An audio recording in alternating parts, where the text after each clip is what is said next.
আপনি আমার কথা বলবেন, আমাকে একটু বুঝাই দেবেন এই পাঠা বলি কোন শাস্ত্রে রয়েছে লিখন? আপনার কাছে খুলে বলি দিতে হয় পাঠা বলি, যোগশাস্ত্রে করেছি অধ্যয়ন, কিন্তু সে পাঠা তো বাজারের পাঠা নয়। মা কালী কি রক্ত খায়? পাঠার রক্ত সে তো খায় না কখনো।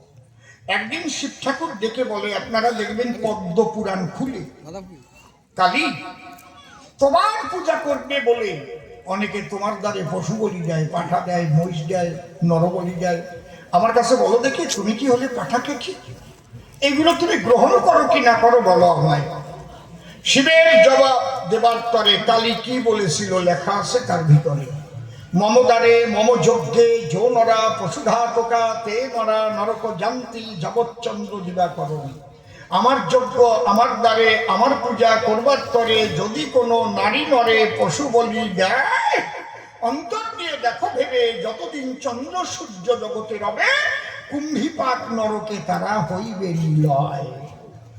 তাহলে এই যদি হয় কালীর কথা, পূজা দিতে কালী মাতা পড়িয়ে কোন শাস্ত্রের পাতা অযথা এই প্রাণী হত্যা করো কিসের দায়? এই কারণে প্রণাম দেই নাই, খুলে বললাম তোমার ঠাই। দেখি এবার ও আইসের বিরুদ্ধে কি কয়, বানাইছে কি? পাঠা বলির কথা লেখা আছে, সে কোন পাঠা? দেহের মধ্যে ৬টা পাঠা দিবানিশি ঘটায় লেখা, কাম ক্রোধ লোভ মোহ মদ মাৎসর্য যারে কয়। যদি কেউ জ্ঞানের খড়গ ধরে ৬টা পাঠার বহির্মুখী স্বভাব মা কুণ্ডলিনীর দ্বারে বলি দিতে পারে, মা কৃষ্ণ ভক্তি দিয়ে তারে সহস্রারে নিয়ে রাধা কৃষ্ণের যুগল মিলন দেখায়। জানো না তো এখন এই যে মানব দেহ কর নিরীক্ষণ, চতুর্বিংশ তত্ত্বে ইহা হয়েছে গঠন। পঞ্চভূত ষড়ঋতু একত্র করিয়া তাহার মধ্যে 10 ইন্দ্রিয় লইবে ধরিয়া, মহাভূত অহংকার সহকারে মন, এই 24 তত্ত্বে মানব দেহেরই গঠন। সহস্রার তত্ত্ব হয় সহস্রে জল, মধ্যে একটা রামেশ্বর গোলক মণ্ডল। নাসামূলে দিগপদ্ম রুক্ষাঙ্গ নাকি, কণ্ঠজুড়ি 16 দল পদ্ম দিল রাখি। হৃৎপদ্ম বিরাজিত দ্বাদর্শে দলে, কুলকুণ্ডলিনী 10 দল নাভিমুগে। নাভির নিম্ন ভাগে আছে 1 সরোবর, 5টা দল পদ্ম আছে তাহারও ভিতর। তাহার মধ্যে আছে নারী 3.5 কোটি, 72,000 নারী তাতে আছে 8টি। তার মধ্যে 700 প্রধান যে হয়, শতাধিক 24 নারী তাতে শ্রেষ্ঠ নয়। 124-এর মধ্যে 24 নারী দেখো, বিশ্বধরী নামে ইহা হয়েছে উল্লেখ। এই বিশ্বধরীর মধ্যে চতুর্বিংশ শ্রেষ্ঠ, চতুর্বিংশে চতুর্দশ হয়েছে গরিষ্ঠ। এই চতুর্দশের মধ্যে আছে নারী 3, ইরা পিঙ্গলায়ার সুষমা প্রবীণ।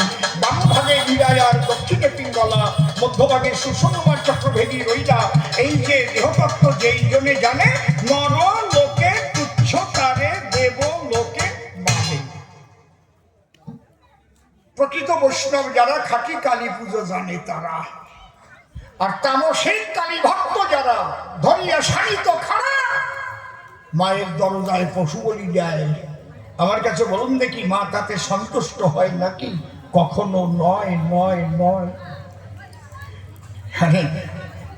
মানে একটা যদি জানে, আর একটা ছোট্ট একটা গল্প মনে পড়িছে, কব না? থাক, আপনাদের শোনার গরজ নাই। কব দাদু, ওই বুড়ি আগে আগে কয় কহ কহ, সত্যি কব। মানে ব্যাখ্যা যদি ভুল হয় কি হয়, যক্ষা বানায়। একজনের রক্ত আমার হয়েছে, আপনাকে যেন কোনোদিন না হয়, আমার 2 বার হয়ে গেছে। ওরে কয় ব্যাসিলারি ডিসেন্ট্রি। ওরে বাবা, একবার তো পায়খানায় যাইয়ে পড়িয়ে গেলাম। বাবা যাই তারপরে আমারে নিয়ে আসলো। রক্ত মশা খুব খারাপ জিনিস, বেশিবার ভালো লাগে না। আন্তরিক যদি হয় 2-1 বারে কাম সারা হয়ে যায়। হ্যাঁ, কথা কইেন না। তখন আমার ডাক্তার ওষুধ দিয়েছিল, মনে আছে আমার। আমার বসে পড়ো, কেন তো নরম পড়ো, রসের সময় খাওয়া হয়। শোনো, ভালো কথা করছে। একজনের রক্ত আমাশা হয়েছে, কবিরাজের কাছে গেছে। আগে তো ডাক্তার পাওয়া যেত না। খুলে বলি, সবার আগে ছিল কবিরাজ, ঠিক তো নাকি? জ্বর হলে পরে কবিরাজরে ডেকে আনতো ঘরে, যদি ধরতো কাউকে পুরান জ্বরে, কবিরাজ কি বলতো, নিম্নি সিন্ডে বেলের পাত আম্বুরুজার ফল ভোগাত, এই জ্বালায় খাওয়াই দেয় গিয়ে জ্বর যাবে না সেটি। মাইকম্যান সামনে দাঁড়ালি খেদাই দেওয়া, তুমি সামনে দাঁড়াইছো কেন? তোমার কি কয়? বোঝে না মাইকম্যানের চাইতে আরো খারাপ হয় না, সত্যি কথা না? খেই খেই করে উঠিস, আমি তোমার পক্ষে আছি, আমি ওনারও পক্ষে আছি, একটু সরাই দিলাম খালি। হরি বল হরি বল। শোনি, তা এখন কবিরাজ বললো দেখো আমার তো এখন ওষুধ তৈরি করার টাইম নাই, তোমারে আমি কাগজে ওষুধ বানানোর ফর্মুলাটা লিখে দিতে চাই, বাড়িতে বানায় খাতি পারবা? লিখে দিয়েছে, শুনঠিন মুঠে কাচং পাত্রে সপ্তাহকাল অতিবাহিতেন প্রভাতে নিত্য সেবা মার্গ শিষ্য ন যায়তে। লিখে দিয়েছে কাগজের পাতে, ও কি বোঝা যায় সাথে সাথে? তুমি বুঝতে পারবো না, একটা পণ্ডিতের কাছে নিয়ে বানাই নিও। এখন বাড়ির কাছে পণ্ডিত একজন আছে। পণ্ডিত কয় প্রকারের হয় জানেন না? 3 প্রকারের। একটা হচ্ছে হুক্কা হুয়া গবন্তু, হুক্কা হুয়া রাত্রি ডাক আরম্ভ করবে,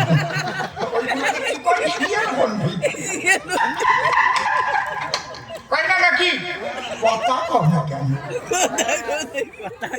আরে আমি বানাই করছি না, শাস্ত্রে হুক্কা হুয়া রবঙ্কুরু সপণ্ডিত। আর কি সর্বকর্ম পণ্ড করতি সপণ্ডিত। দেখবেন আর গ্রামে একটা ভালো একটা কাজ হবে, মাঝখানে যাই এমন কথা কইয়ে পণ্ড করে দেবে, ভাঙে ছিঁড়ে গেল, ভাঙে ছিঁড়ে গেল। আছে এই ধরনের কি উঠি আয় হবে না, পরে বাইনা করা যাবে না, যাবে না, বুঝেছেন ব্যাপার? পণ্ড করা পণ্ডিত থেকে আছে না?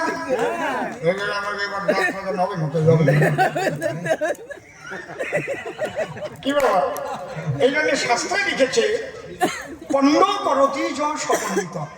আর কি পণ্ড মানে জ্ঞান, যার মধ্যে জ্ঞানের আধার আছে, মানুষ গেলে যার কাছে বিভিন্ন বিপদ থেকে বাঁচে তাকে পণ্ডিত বলা হয়েছে।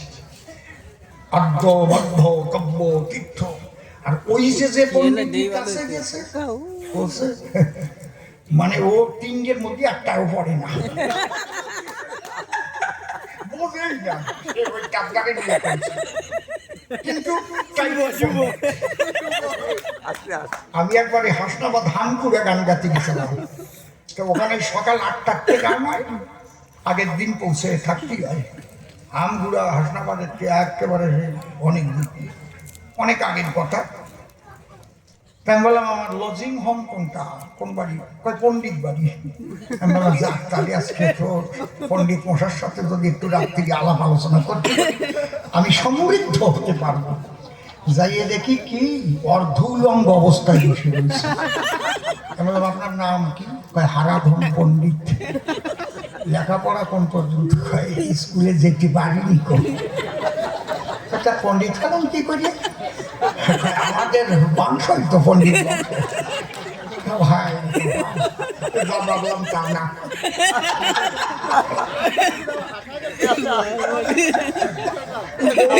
মতো একটাও বউ কিনতে পারবো না।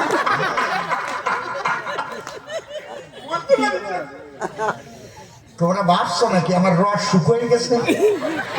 কি ভাবছো মনে মনে? মরার আগের দিনও রসের টুকু টুকু থাকে। অনেকে মনে মনে ভাবি তাও রসিম সরকার বুড়ো হয়ে গেছে, এখন আর রস নাই।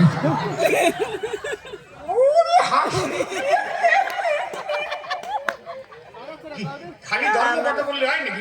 একটু আসি না হলে কবি গান করে সত্যি কথা কিনা কি করেন আমরা বাহ এই তো খালি খালি ইটা বুকু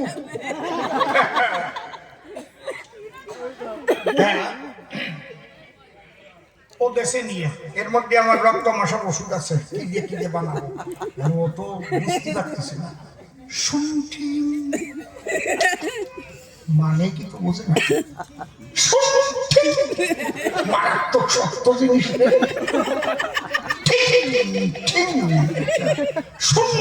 মানে শুকনো ব্যাখ্যা করতেছি ভালো করে শোনো মুখস্থ করে শুনছি এখন দেখে লেখা মুঠে পণ্ডিত কয় এই জায়গা একটু ভুল আছে এই জায়গা থ হবে না ত হবে মুঠে শুকনো তালে রাখি মুঠে ব্যাখ্যা করতে ওই রান্না কুম্ভের বাড়ির কালী পুজোর মধ্যে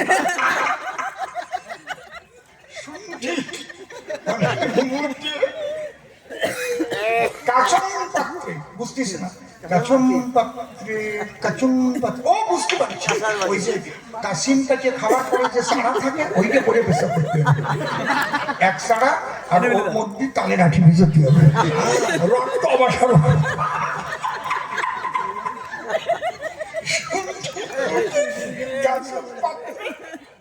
সপ্তাহকাল অতিবাহিত এক সপ্তাহ বেসবে প্রত্যেক দিন প্রস্রাব করে করে তালে রাখি এক সপ্তাহ বেজার পরে তারপরে ওই যে খালি পরে তোমার রক্ত আমার দ্বারা শরীর প্রভাতে নিত্য সেবন প্রত্যেক দিন সকালে একটু একটু করে কাটি কাটি কাটি কাটি ওকায় আবার আমার শাসারিয়ে গেছে ওষুধ বানাতে পারলে না সামলা কি করি ওই সাথা খাওয়া 7 দিন ধরিয়ে প্রস্রাব করিয়ে কাশ্মীর চারার মধ্যে যদি কেউ তাদের রাখি ধরিয়ে ভিজয়ে খায় ওই আর 7 দিন বসে খাওয়া যায় ভাই দাঁড়া এরপরে ও শোক আছে লিখে দিছে মার্গ শীর্ষ ন যায়তে শীর্ষ মানে মুখ মার্গ মানে গুজ্জিদ্দার যদি কারো মুখ দিয়ে না যায় তাহলে পাশা দিয়ে কোনো হাতুর দিয়ে বাড়িয়ে ঢুকিয়ে দেয় তাহলেই আমার পাশা দিয়ে যাবে কোন কালার কোন কালার কোন কালার কালার কর কালার কর আমার বলে করিস না ব্লু হ্যাঁ পুরো ব্ল্যাক আছে আর কখন আমার জীবন ভরে গান গাইয়ে আমার আসলে 2 জন মরছে আসতে আসতে এই টাকলা প্রাইমারি স্কুলে একজন মরেছে ওই বাবা হাসতে হাসতে আর গেলো না হাসপাতালে নিয়ে গেল মরে গেল আর ওপারে মগরা সুকান্ত বললি একজন মাই এই জন্য আমি এখন হাসির কথা একটু কম করি